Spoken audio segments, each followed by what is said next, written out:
చిల్పూర్ మండలము పల్లగుట్ట గ్రామానికి రేపు రాష్ట్ర ఉప ముఖ్యమంత్రి, ఆర్థిక శాఖ, అదేవిధంగా విద్యుత్ శాఖకు సంబంధించిన మంత్రివర్యులు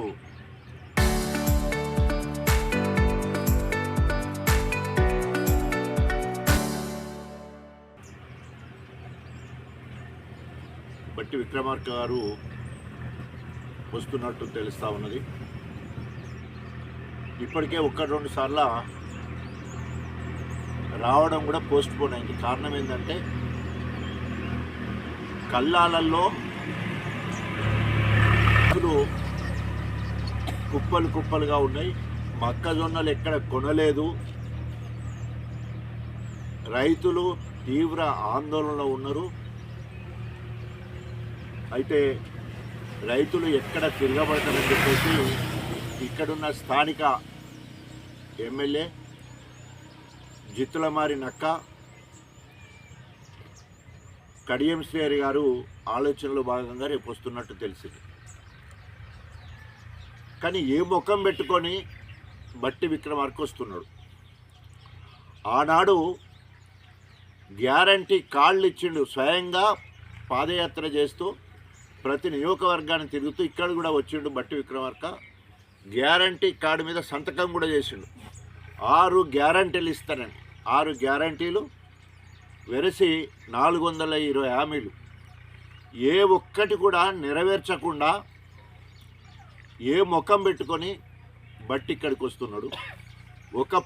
ఇప్పటికీ కాంగ్రెస్ ప్రభుత్వం వచ్చిన కాంచెల్లి దాదాపు 870 మంది రైతులు పిట్టెల లెక్క రాలిపోయిండ్రు.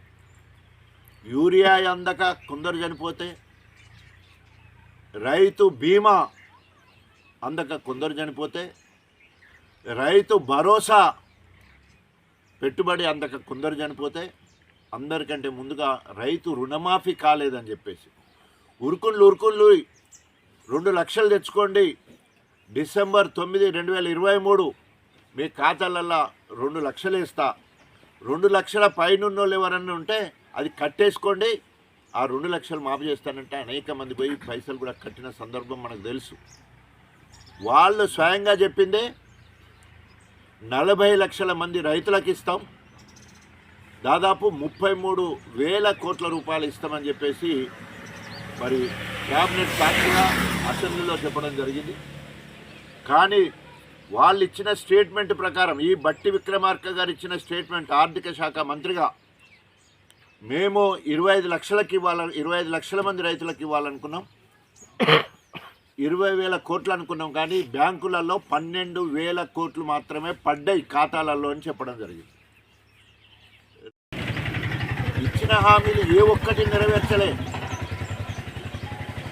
ఆడ బిడ్డకు పెళ్లి చేస్తే కళ్యాణ లక్ష్యంతో పాటు తులం బంగారం అన్నారు, ఇప్పటి వరకు లేదు. ముసలోళ్లకు 2,000 పెన్షన్ 4,000 అన్నారు, ఇప్పటి వరకు లేదు. వికలాంగులకు 4,000 పెన్షన్ కాదు 6,000 ఇస్తామన్నారు, అది కూడా లేదు. కనీసము రైతు బీమా కట్టే ప్రీమియం కట్టలేని పరిస్థితి, దౌర్భాగ్యం ఇయ్యాల రేవంత్ రెడ్డి ప్రభుత్వం ఉన్నది. రైతు చచ్చిపోతే ఈరోజు ఆదుకునే నాదుడే లేని పరిస్థితి కనబడతా ఉన్నది. 2,000 పెన్షన్ ఉంటే 4,000 ఇస్తానన్నాడు. వృద్ధులకు, ముసలోళ్లకు, ఒంటరి మహిళలకు, కుల వృత్తులు చేసుకునే వాళ్ళకు ఏ ఒక్కరికి కూడా ఇప్పటి వరకు ఇయ్యని పరిస్థితి కనబడతా ఉన్నది. అదొక గణపురం నియోజకవర్గంలో 13 సబ్స్టేషన్లు, 13తో పాటు